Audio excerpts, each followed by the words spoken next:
Hi guys, so today I'm going to be doing my top 14 books of 2014. I'm so excited to do this video. This is going to be my first video of 2015, so I'm just going to get on with it and tell you what books I enjoyed this year, or last year. Number 14 on my list is Allegiant by Veronica Roth. I know a lot of people didn't really enjoy this book or didn't really enjoy the ending with that twist that she gave us, but I actually really enjoyed it, and the twist I think made it even better. I liked it a lot more than Insurgent. I didn't like it as much as Divergent, but I still really enjoyed it, and that's why it's number 14 on my list. Number 13 is The Selection by Kiera Cass. I was actually surprised by this book. I wasn't expecting to like it as much as I did, mostly because the premise seems kind of different to what it actually is. Like, the synopsis doesn't really do a good job. The cover kind of deters people from it, but I actually really enjoyed it, and I plan on finishing the series later this year. Number 12 on my list is Landline by Rainbow Rowell. This is the first adult book that I've read of hers, and I was not disappointed. If you know me well, then you know that I love Rainbow Rowell and everything that she writes. The only book I haven't read yet is Attachments, so I better get on it so I can say that I've read everything that she owns, because I've read everything else. And this is another one of my faves. Number 11 is Anna and the French Kiss. This was such a cute novel. I got it last year for Christmas, and I absolutely loved it. I normally have a copy, but I loaned it out to a friend. I absolutely loved it, and that's why it's number 11. Number 10 is Me, Earl, and the Dying Girl. This book is kind of like The Fault in Our Stars, but quirkier. Like, it's as if Paper Towns meets The Fault in Our Stars, but it's so on its own. Like, I know I'm comparing it a lot to The Fault in Our Stars because of the whole dying girl aspect, but it's so good on its own. It's definitely a great read. You should definitely pick it up this year if you haven't already. Number 9 is The Geography of You and Me by Jennifer E. Smith. I received this book through NetGalley, which is a e-book distributor for reviews, and I did a review on it. I really enjoyed this book. It's another cute romantic novel, contemporary.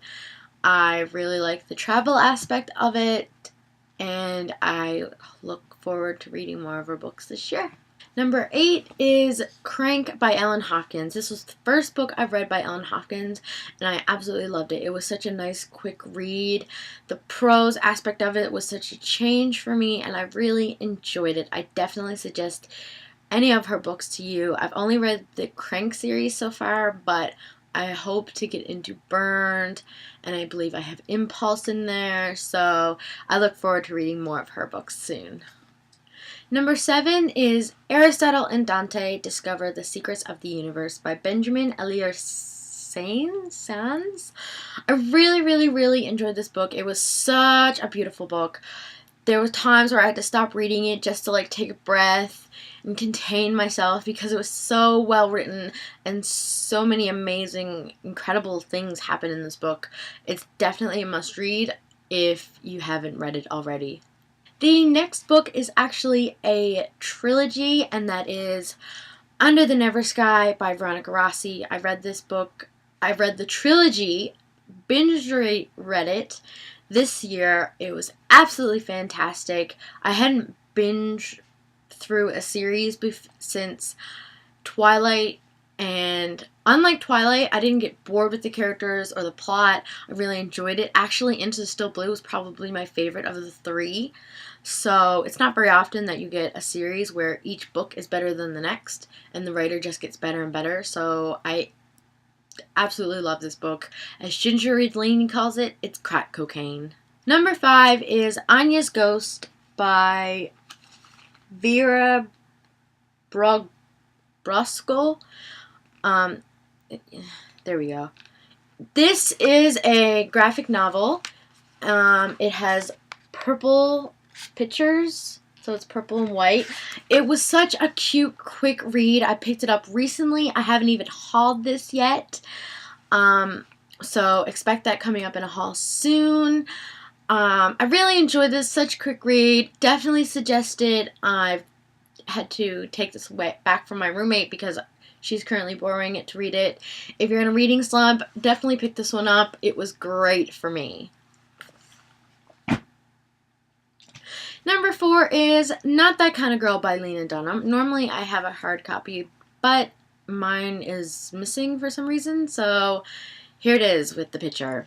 This was such a great memoir. It was my first, and it definitely won't be my last. It kind of like, it was that bug. It was just enough for me to say I need to read more memoirs because it was so good, and especially for people my age where you're like 23, 24, 22, that sort of thing. Like, it's great for us because we can connect to her, and even though she's from New York and she has an artistic family, you still connect to what she's saying. So it's definitely a good read.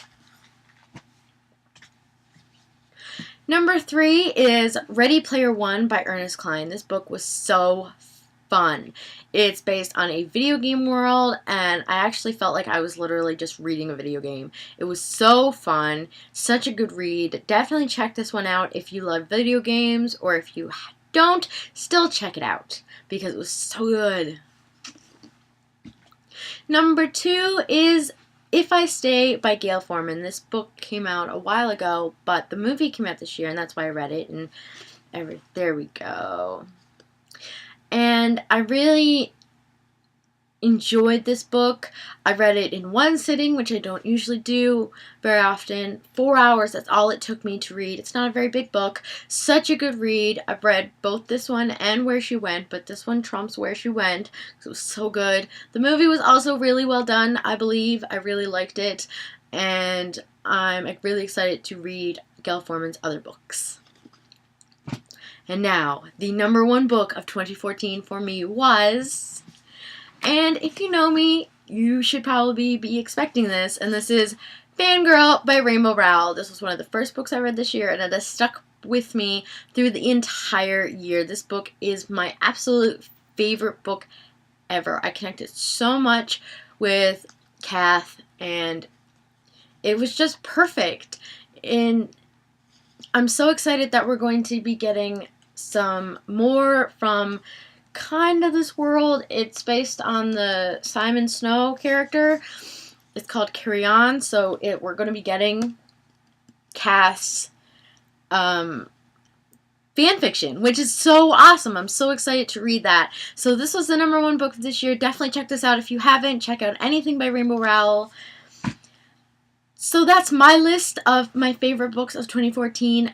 What books have you liked in the past year? Let me know down in the comments or on Twitter at MessyBookshelf, and I will see you next time. Bye!